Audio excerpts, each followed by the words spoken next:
C'est avec un sentiment profond de lourde responsabilité, un espoir renouvelé dans l'engagement d'Haïti à être actrice de son propre devenir que je partage avec vous aujourd'hui les aspirations des millions d'Haïtiens.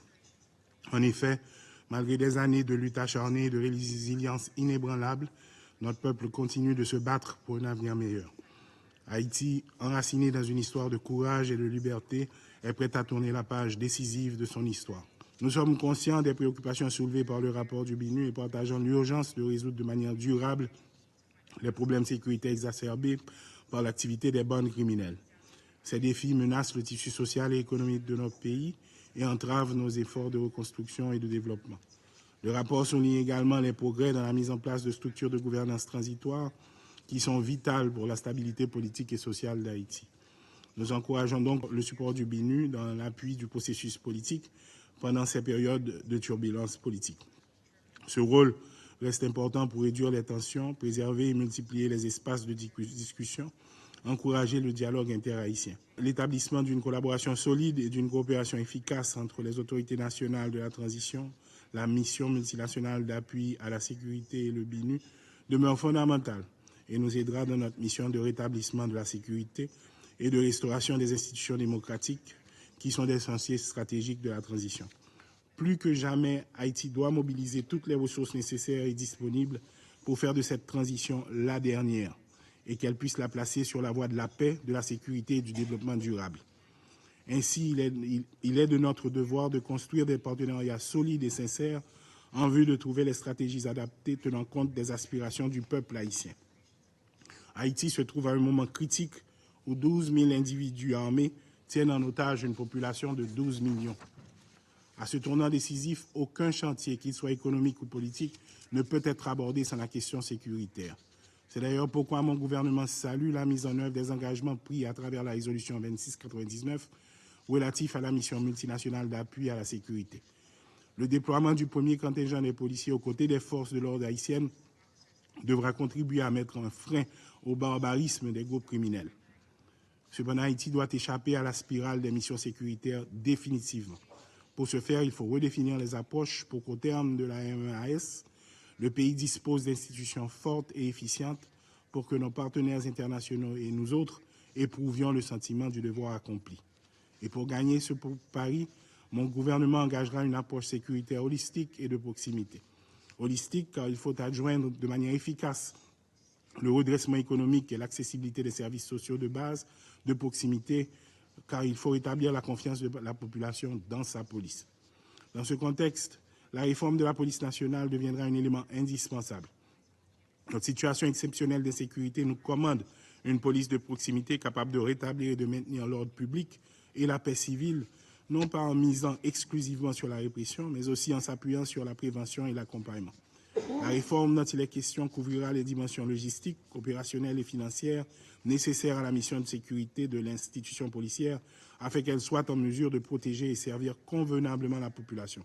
Faire de la sécurité la question de chaque village, de chaque communauté, doit impliquer le soutien de la population. C'est la raison pour laquelle je préconise l'élaboration d'un plan global intégré et réaliste pour accompagner la population. Monsieur le Président, honorables membres du Conseil, il n'existe pas de fatalité haïtienne. La situation qui prévaut en Haïti est la résultante d'une politique séculaire séparant l'État de la nation et qui, du coup, fait abstraction de la résilience, de la ténacité, de l'empathie et de la générosité du peuple qui aspire au bien-être. Ainsi, une synergie et une solidarité locale et internationale devient incontournable. Au cours de ma carrière de fonctionnaire des Nations Unies, j'ai observé une multitude d'initiatives internationales visant à soutenir le développement et à stabiliser dans les pays de crise. Haïti en particulier a bénéficié de diverses formes d'assistance internationale, chacune conçue avec l'intention de remédier aux multiples crises que nous avons affrontées, des catastrophes naturelles aux crises politiques et économiques. Malgré cette aide substantielle, les résultats à plusieurs égards restent insuffisants. Il est grand temps qu'Haïti et ses partenaires se posent une question fondamentale. Qu'allons-nous faire différemment? À cette question, je peux déjà vous dire qu'en Haïti, nous avons pu commencer à assembler des hommes et des femmes honnêtes, responsables, courageux, compétents et qui inspirent confiance. Ce leadership s'engage à réaliser des élections transparentes et participatives en vue du renouvellement du personnel politique et de suivi efficace et dynamique. Ces élections contribueront à l'avènement de la stabilité politique et institutionnelle. Pour ce faire, elles seront encadrées en amont d'un processus de réforme constitutionnelle, de révision du cadre légal sur le fonctionnement et le financement des structures politiques, d'appui à la bonne gouvernance, de renforcement des mécanismes de lutte contre la corruption et l'impunité et de développement d'une stratégie sécuritaire police-population, de la modernisation de l'appareil judiciaire et de la mobilisation de la population pour une participation massive, notamment les jeunes et les femmes, dans le processus électoral. Nous appelons la communauté internationale à reconnaître et à soutenir cet élan en collaborant de manière constructive et respectueuse pour accompagner Haïti sur le chemin de la récupération et du renouveau. Monsieur le Président, Mesdames et Messieurs les ambassadeurs, en ce temps critique, alors que nous accueillons de nouvelles forces de sécurité internationales en Haïti, il est essentiel de rappeler que notre histoire avec les interventions étrangères est teintée d'expériences contrastées. Bien que certaines aient apporté un soutien et stabilité, d'autres ont malheureusement laissé des souvenirs douloureux en raison de violations des droits humains et d'un manque de respect pour la souveraineté et la culture locale. Ces événements passés ont à plusieurs reprises exacerbé les défis plutôt que de les résoudre, laissant une empreinte indélébile sur la mémoire collective de notre peuple. Aujourd'hui, nous nous tenons à pointe de convergence entre le passé et l'avenir, où chaque action et chaque décision doivent être guidées par les leçons apprises. Nous avons une opportunité unique de redéfinir notre collaboration en veillant à ce que toute assistance étrangère soit conduite avec le plus grand respect pour les principes de transparence, de responsabilité et surtout en harmonie avec les aspirations et les besoins des Haïtiens. Notre pays est à un tournant crucial de son histoire. Nous nous trouvons devant un défi colossal, mais aussi une opportunité sans précédent de restaurer la paix et la sécurité dans notre relation. L'arrivée récente du premier contingent de la mission multinationale d'appui à la sécurité marque le début d'une ère pour Haïti.